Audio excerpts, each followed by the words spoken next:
Okay, so now we're going to talk about some of the kind of mechanics of the Mitchell-Benner-Bau language, in particular, how kind of term interpretation works and how substitution works. So let S be a term of type A. This is the so-called superfluous variable lemma. So let S be a term of type A and let X overlined be a list of variables. So X1 from A1, X2 from A2, and so on. And suppose that this list includes all the free variables in S. Now, what the superfluous variable lemma does is it tells us how to deal with the case when we have more variables than what's free in our expression. So let y overline be the list of variables over b1 ... bn, which includes all of the variables in the list x overline. Then the superfluous variable lemma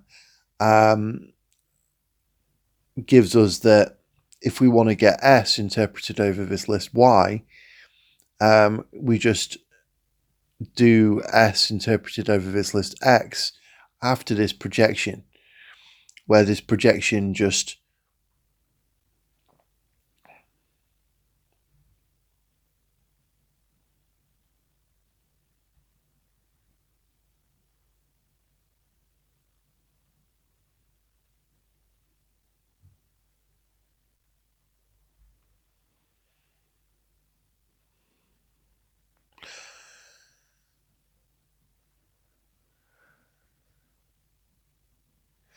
it just pulls out all the actual stuff which SX overline depends on. Okay. So there we are. So basically, the important thing is that when we're dealing with formula, then, in that case, S interpreted over the X's is going to be the classifying arrow of the extension of S over the X's. And in order to get the extension of S over the Y's, we just pull back the extension over the S's over this projection. Okay. And that's pretty cool because it gives us an interesting result, which is that if gamma implies phi, in the sense that the extension of gamma over the x's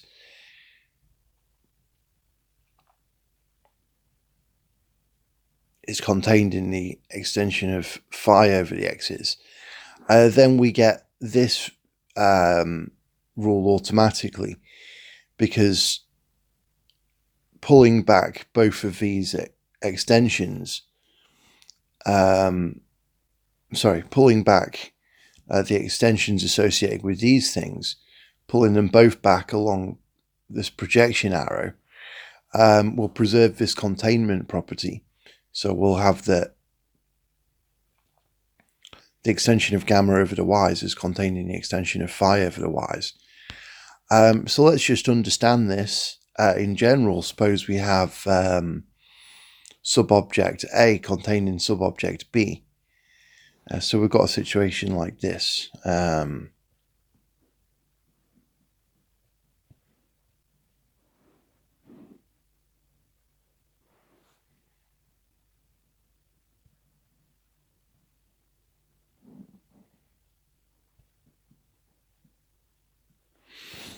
Okay, well, if we pull back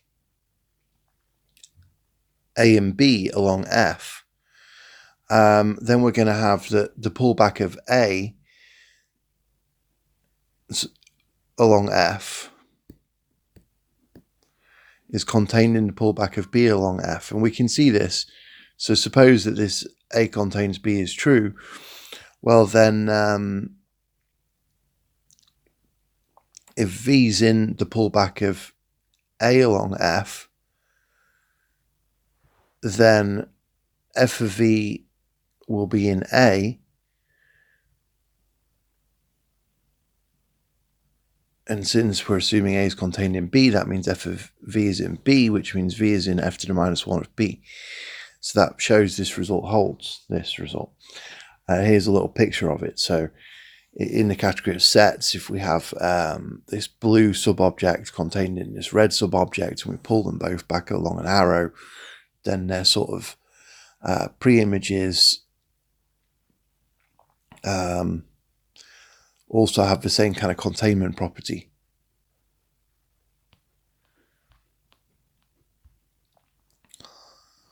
Okay, so another result with a very similar kind of proof is about substitution. So this is another one of the kind of operations you're allowed to do in the Mitchell-Benner-Bauer language. I'm not sure if I introduced it earlier, but I mean, suffice to say, in addition to the things I've already talked about, this is really the final kind of operation you're allowed to do according to Colin McCarthy's exposure of the subject, at least in his book. So given a variable x of type A and a term n of type A, we write S of x slash n to denote the term by obtained by replacing every free occurrence of x with n in this term S. Okay, so this basically allows us to replace free variables with terms, or replace variables with terms.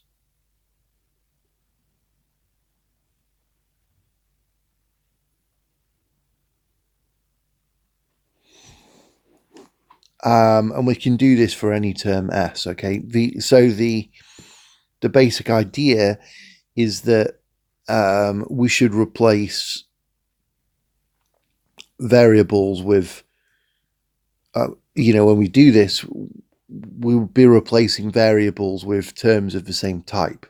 Okay, so this is pretty useful because we can go from like terms which are talking about stuff in generality, and then we can put in more specific stuff about particular things. Now, there's a sort of bit of terminology which is useful for sort of underlining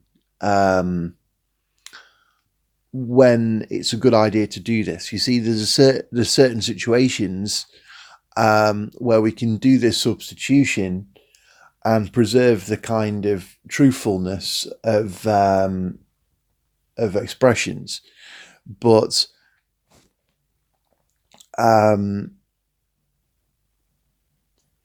we sort of want to know when we're allowed. So if no free variables of n become bound, this is the condition when it's sort of a nice idea to do substitution in some fuzzy sense. And it's that if no free variables of n become bound in S of x slash n, then we say that n is free to replace x in S. Okay, so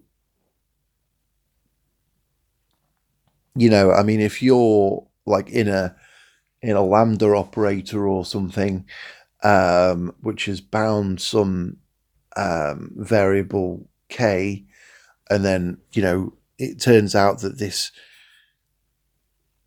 term n that you want to replace x with has got k's in it, then if your x's are occurring inside this place where they're all bound up in this where the k's are all bound up in this lambda operator, then this wouldn't be the case. But I mean, in most sort of normal cases, in most simple cases, this will be fine. And you will have that n is free to replace x in S. Okay? So let me just say again, if no free variables of n become bound in the thing you get by replacing x with n, by taking term S and replacing x with n, we say n is free to replace x in S. So this is a term you get when you take S and replace x with n. Yeah, okay, great. So let's look at an example. So consider this term here. Suppose we have these arrows, F from A to B, G from C to B, and H from C times D to A. And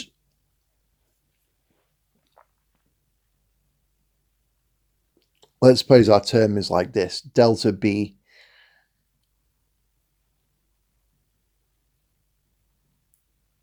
fx1, gx2. So here's a picture of the interpretation of that.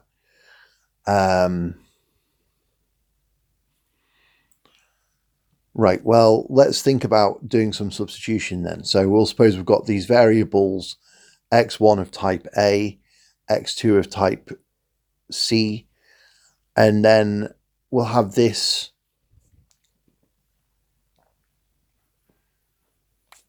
term here, n. So I'm saying that H is sort of externally defined arrow from C times D to A, and x3 is a variable of type D. So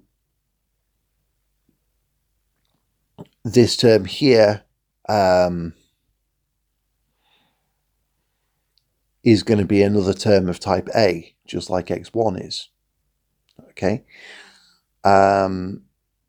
So we can consider what happens when we take this term S and replace x1 with n. And I mean, it's simple. It's literally just substitution. We just say, oh, we've got an x1 there. Chuck this expression in there instead, and we get this. But what about the interpretation?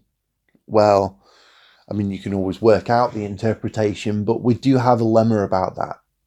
And that's very cool because, well, it's very similar to a superfluous variable lemma. And basically, it allows us to say things about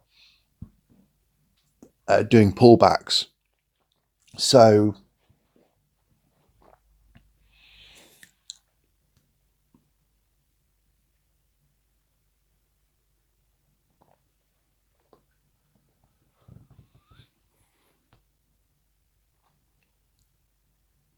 basically, this is the term we get after we do the substitution, replacing this x1 with this term n. And here's a picture of the interpretation of this. So, I mean, once we've done this, we'll have this new kind of term here. And now it only has three variables, x2 and x3. And so I'm interpreting it now over these three variables. And I mean, of course, we can always work out directly what it's going to be. But it's interesting to see that basically the form is just the same form as we already had, but we'll just do all that stuff after we do this term here, which is actually just the interpretation of n over the three variables which we're using. So composing the interpretation of n over the three variables n2 and n3 with the interpretation of s over our original three variables x1 and x2 gives us the interpretation of s of x1/n over x2 and x3. Okay, so then the substitution lemma explains how to do all this stuff. So I don't think I said this term n here has three variables, x2 and x3. x2 is in type C, x3 is of type D, and h is this arrow from C times D to A. Okay. Right, so substitution lemma then.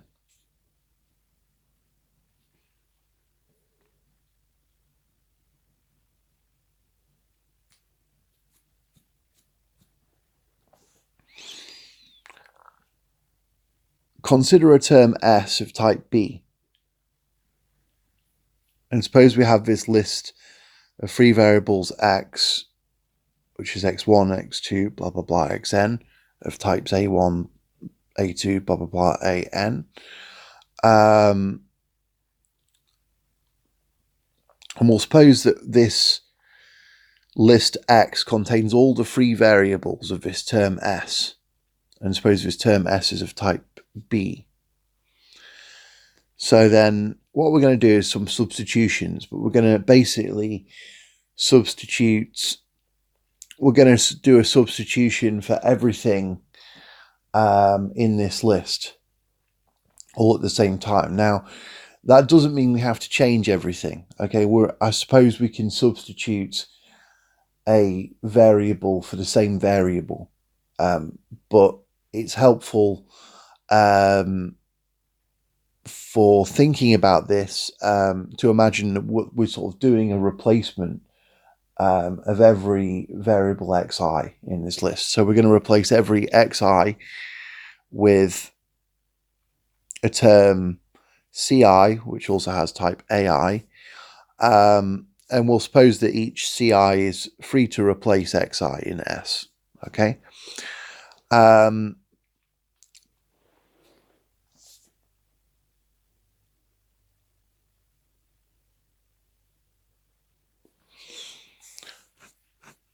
So we're going to let S x over line slash C over line denote the result of replacing every xi with ci in S.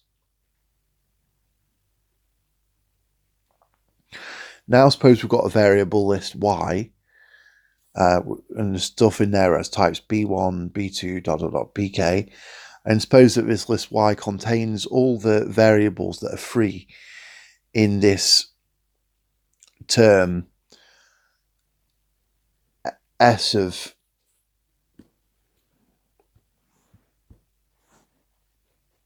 x over line slash c over line that we get after we do all these substitutions. Now then, the substitution lemma basically says that we have this kind of situation. We have that the interpretation of this term here after substitution over this list containing all our variables that are free that we have after this substitution is going to be the composition of the interpretation of the original term S over the original variables x over line after this tuple here, interpretation of C1 over y over line, interpretation of C2 over y over line, ... interpretation of Cn of y over line.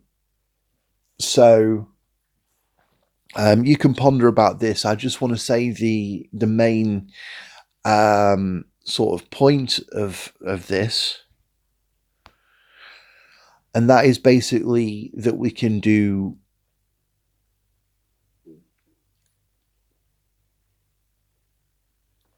pullbacks. Okay, so it's very similar to the situation we have with the superfluous variable lemma.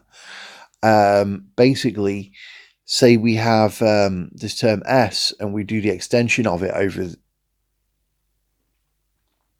x over line, these variables x over line. Well, if we want to get this new, the extension over this new kind of post substitution term, we can, because we can get the extension of S of x over line slash C over line extended over the variables y over line just by pulling back this extension of S over X overlined along this orange arrow here of all these C's. And again, this pullback maintains containment. So we have this very cool result, which says that if the extension of gamma, so this is for formulas, of course, and I mean, in this case, obviously, we're talking about formulas. That's why I put a omega there for the type of S. Anyway,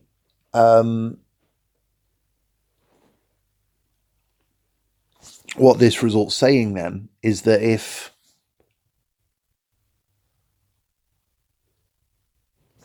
the interpretation of gamma over X overlined is contained in the interpretation of phi over X overlined, then the interpretation of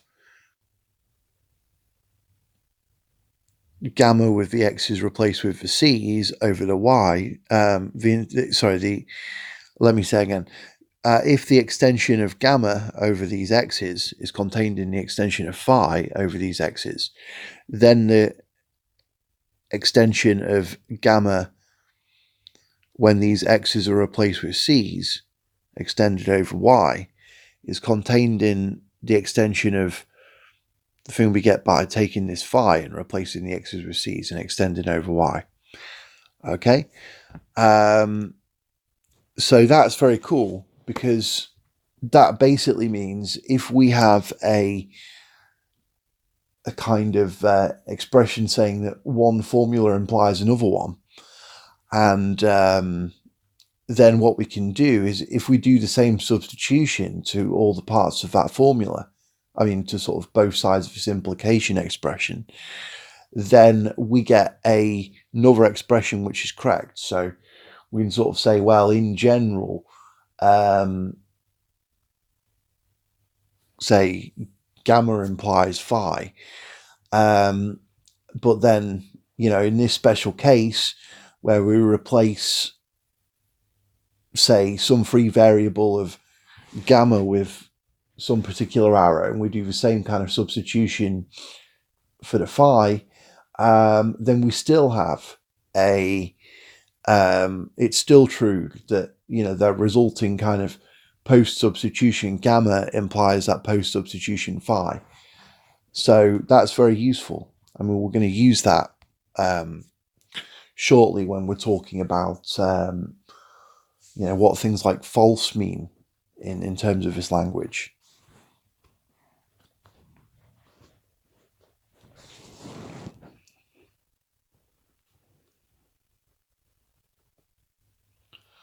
So the kind of long shot of this is the kind of substitution structural rule, which is the last structural rule which we need to know to do all this Mitchell-Ben about language manipulation.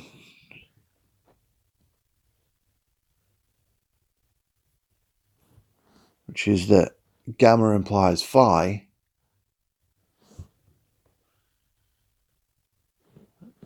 that,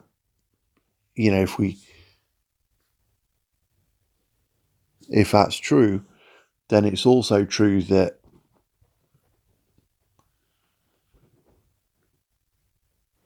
gamma with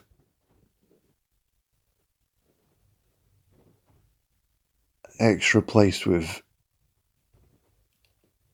S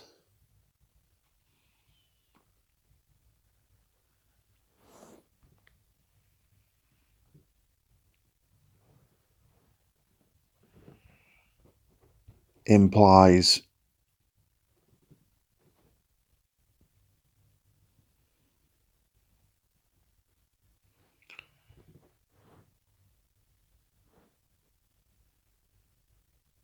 phi with X replaced with S.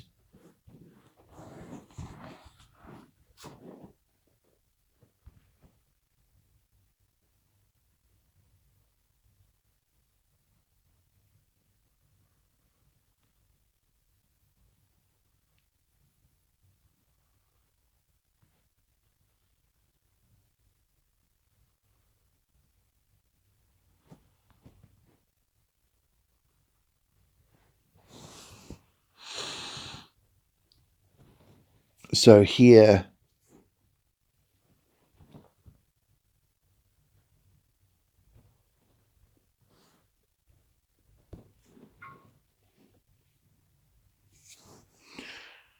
x is a variable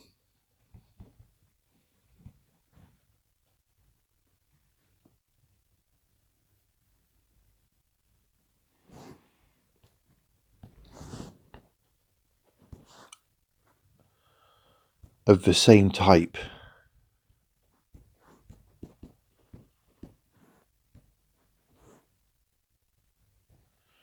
as S,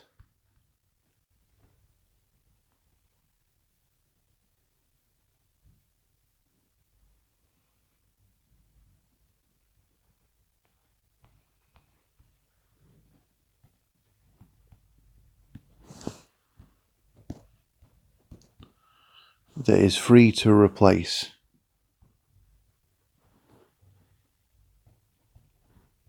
x in phi. Okay, so basically we have this extra structural rule, and so now we have all the structural rules except those involving not, false, or, and there exists.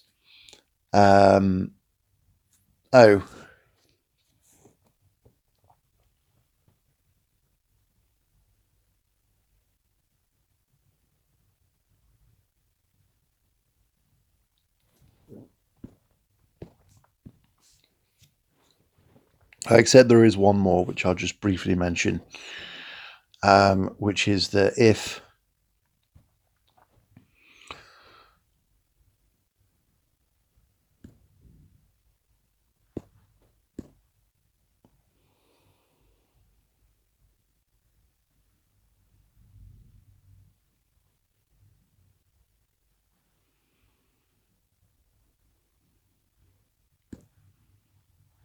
which is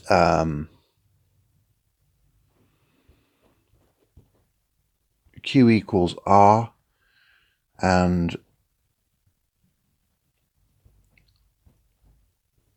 phi with X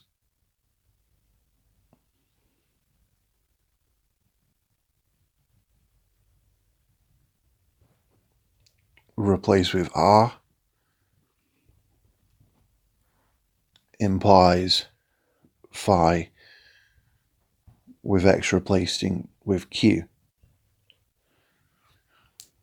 where Q, R, and X are variables over one object A. Okay, so that's pretty self-explanatory. When we're replacing with equal stuff, we get the same kind of truth thing.